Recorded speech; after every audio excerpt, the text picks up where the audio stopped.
My name's Ian.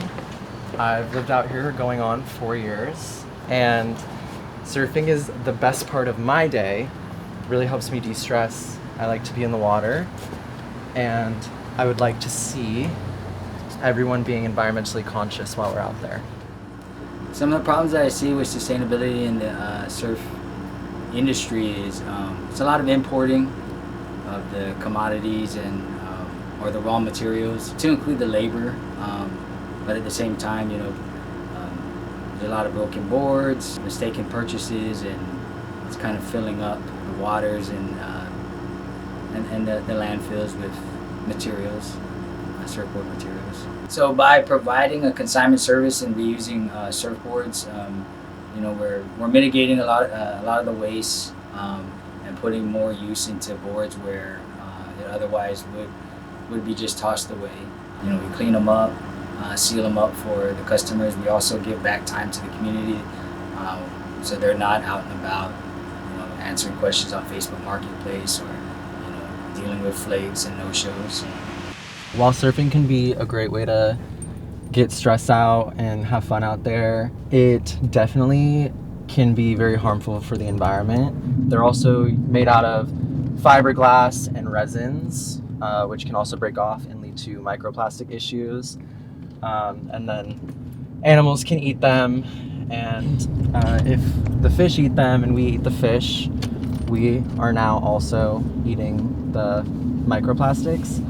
But on top of that, all of those things can end up in landfills, and that is a huge problem because it just leads to mass amounts of waste, us not being able to get rid of them. If we burn them, it's released into the air. That releases carcinogens as well. So it's not good for human health also. Change doesn't happen overnight. You have to make some small little lifestyle adjustments.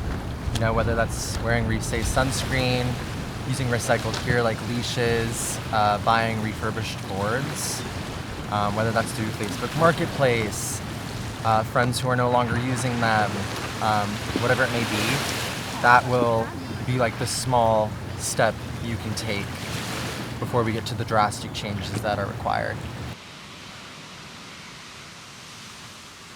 Again, like we mentioned, we're trying to create more of a sustainable culture, and by shaping boards locally, we can keep it to a minimum as far as like the shipping and keeping the labor, within the community. We take it over here. We're connected into the glassing area. One of our main glassers, Kaeo, uses this space. This is the glassing racks. They'll put a finished blank on top, cover these with plastic, and lay out the cloth, pour on the resin, and it'll drip onto here. What we're doing is we're trying to contain as much of the hazardous materials, because resin it can be a bit hazardous, within a safe way of disposing it, and that way it doesn't get all over the floor and everywhere else. We try to keep all the different chemicals nice and safe and covered, and again contained. We're so blessed to live on such a beautiful planet and to have this ocean to be our playground, and I just think that if we all make environmentally conscious efforts and educate one another, then it is possible to be that change.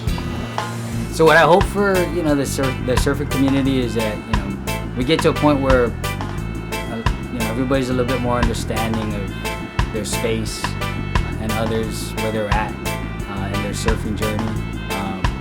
And how we're going to try to support that is, we're going to maybe some pamphlets, or we're going to get some education out there for the new surfers that come out there, and have them understand some of the protocols and understand what it really means to know your place out there, and just to make it more enjoyable for everybody else. And on top of that, try to spread a little bit more of this aloha